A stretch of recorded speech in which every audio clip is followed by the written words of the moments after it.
أعوذ بالله من الشيطان الرجيم.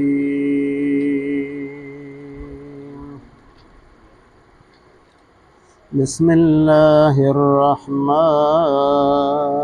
الرحيم.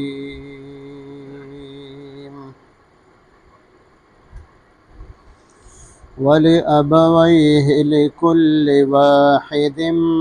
منهما السدس مما ترك إن كان له ولد، فإن لم يكن له ولد وورثه أبواه فلأمه الثلث، فإن كان له إخوة فلأمه السدس من بعد وصية يوصي بها أو دين. آباؤكم وأبناؤكم لا تدرون أيهم أقرب لكم نفعا فريضة من الله، إن الله كان عليما حكيما. آمنت بالله صدق الله مولانا العظيم.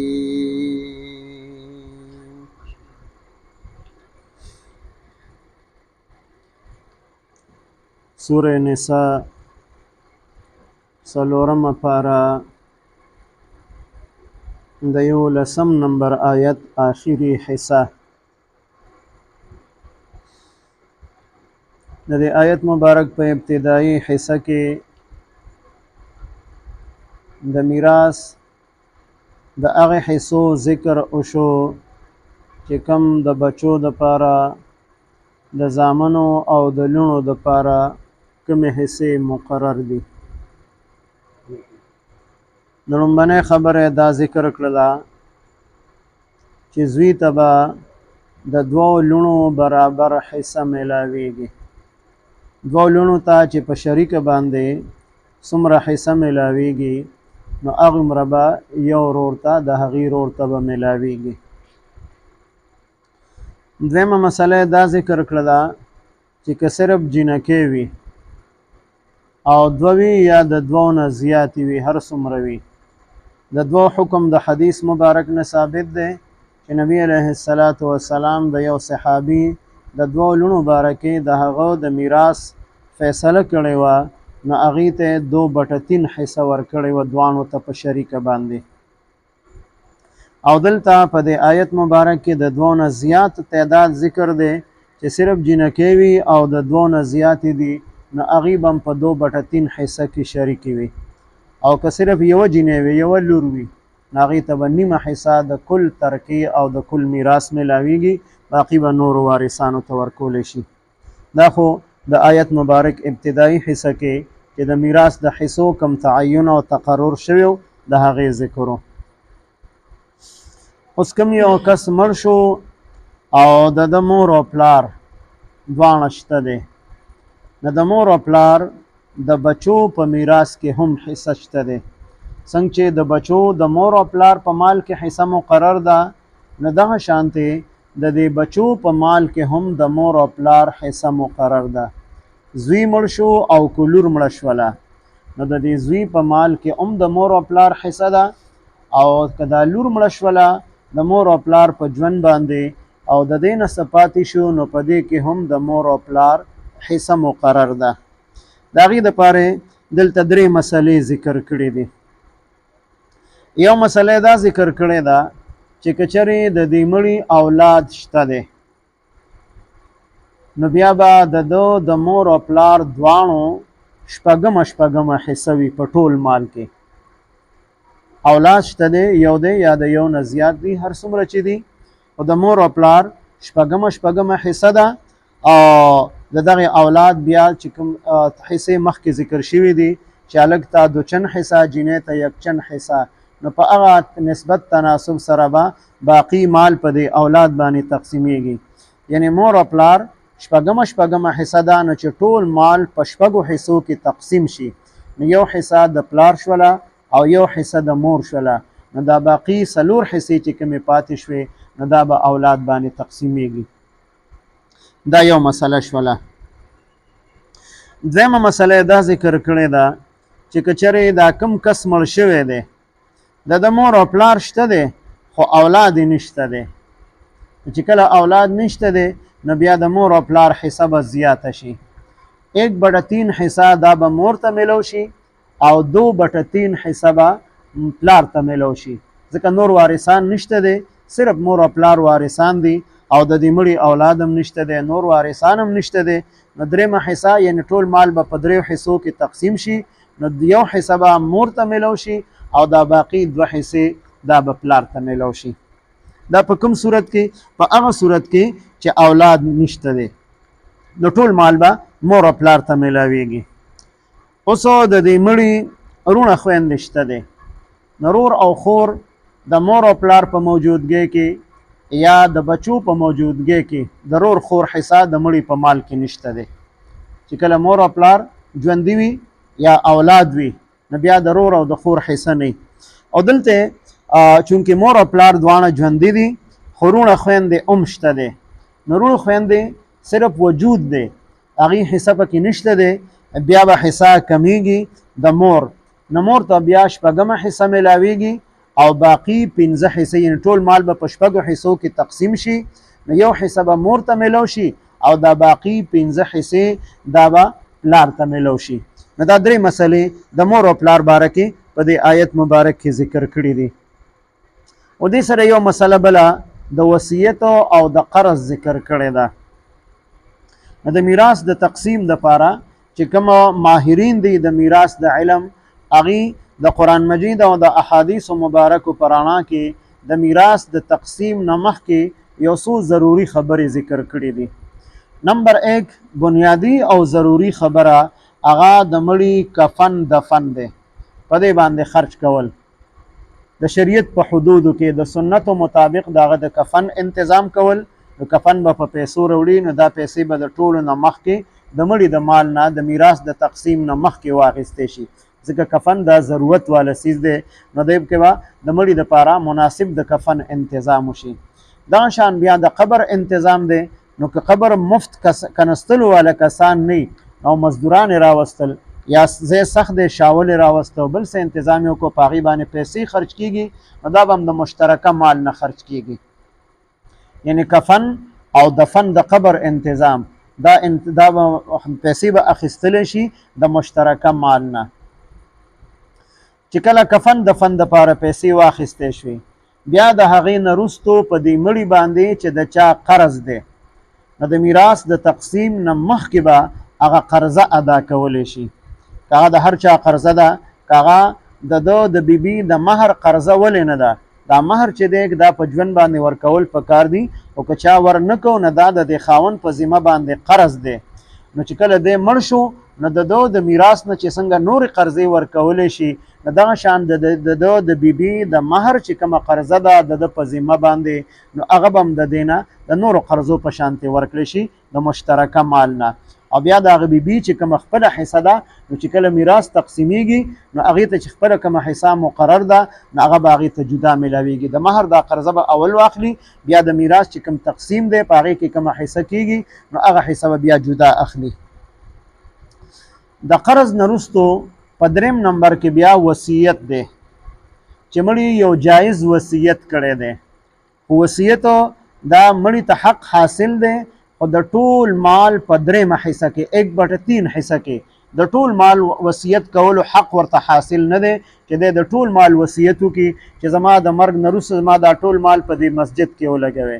زما دا ټول مال په مدرسه کې ولګوئ، زما دا ټول مال غریبانانو له خیرات ورکړئ. د دې حق د مړي ته نشته دی، صرف ون تړ کې 1/3 حصہ کې مړي ته حق حاصل دی چې د وصیت کی او هغه وصیت جایز هم وي هغه ناجایز او د ګناه د کار نه وي او د نشان هغه وصیت هغه د یو شرعي وارث د پاره هم نه د کم یو کس چې په میراث کې حصہ مقرر ده نو داغه د پاره وصیت کول جایز نه دي د حدیث مبارک نه ثابت دی لا وصیت لوارث د وارث د پاره چې د چا د پاره په میراث کې حصہ مقرر ده نو د هغه د پاره وصیت جایز نه دی البته کټول وارثان بالغ وي او د مړي د یو وارث باره کې وصیت کړی وي او ټول پاغي باندې رضا وي چې زمونږ د پلار زمونږ د رور د پاره وصیت کړی دی ټیک د دادې نافذ کړی شي نو بیا جایز دی او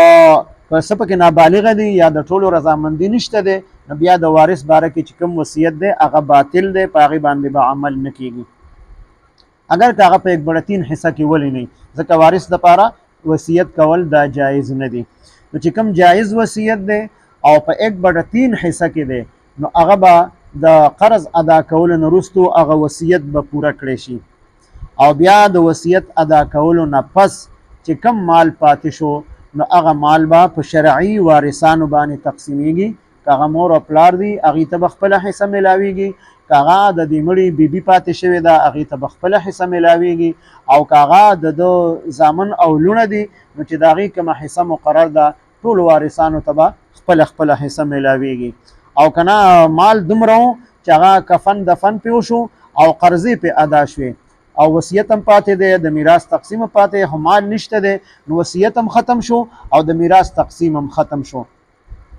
یا دا شان وصیت نافذ شو او کم مال پاتې شو نو هغه په شرعي وارثانو باندې تقسیمیږي او کم یو کس چې په خپل ژوند باندې وصیت نه علاوه تملیک ورته ویلی شي نو تملیک دا د کس ته حق حاصل دی چې دی په خپل ژوند باندې د خپل مال څه حصه هغه چاته ورکول غواړي او هغې مالک ګرځي نو به د ده په ژوند باندې د هغې وصیت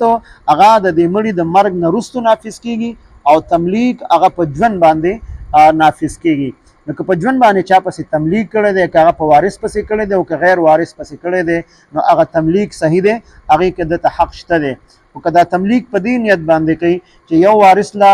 ډېره حصه ورکومه او دا باقی وارثان محرومه کومه د حصې نه نو داسې تملیک بیا ناجایز او حرام دی اگر چې تملیک به نافذ شي هغه کس به د هغې مالک وګرځي لیکن دا مړی به په هغې باندې ګناهګاري ځکه د نیت د دې خبرې کړی دی چې زما باقي وارثانو ته دې کمه حصه میلو شي نو که وصیت کوي نو هغه دې جایز صورت کې وکړي او که تملیک کوي نو هغه دې د شریعت په حدودو کې وکړي داسې دې نه چې باقي وارثان محرومه کړي او ټول جایداد د هغې مالک یو کس وګرځي ولی ابویه او د مور او پلار د دې مړي دپاره چې کوم کس مړ شوی دی د مور او پلار دی لکل واحد منهما السدس لکل واحد د پاره د هر یو کس یعنی مور دا او که پلار دی منهما په دې دوانو کې مور او پلار دوانه ژوندي وي د دې دپاره د هر یو کس دپاره السدس شپږمه حصه مقرر ده 1/6 حصه دا به پلار ته میلو شي او 1/6 حصہ دا به مور ته میلو شي مما ترکا د هغه مال نه چې د مړي پریښی وي خو د شپږمې حصې سره شرط لګولی دی ان کان له ولد که چرې وي د دې مړي اولاد بچی یې شته دی یو دی